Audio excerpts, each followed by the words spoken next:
Tout ce qu'il faut savoir de l'actualité économique en 120 secondes montre en main.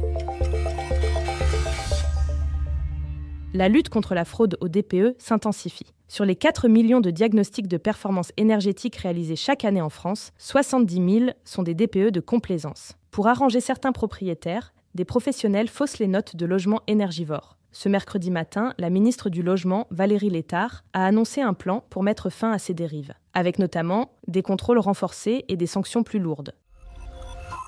Tour de vis sur les aides sociales pour les étrangers. Mardi 18 mars, le Sénat a adopté une proposition de loi créant une condition de durée de résidence pour le versement de certaines prestations sociales. Le texte prévoit d'exiger des étrangers une ancienneté de séjour régulier de 2 ans sur le sol français. La proposition de loi sera présentée prochainement à l'Assemblée nationale.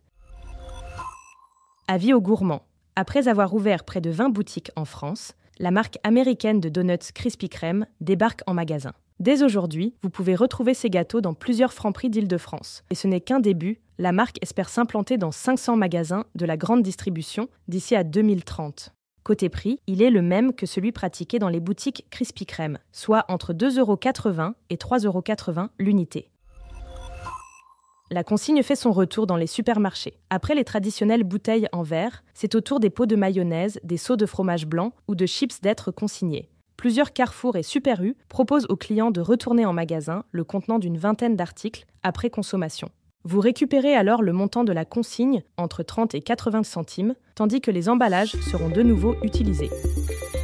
Ce podcast a été écrit par les journalistes de Capital et mis en voix par une intelligence artificielle. Abonnez-vous sur votre plateforme habituelle pour écouter chaque épisode dès sa sortie.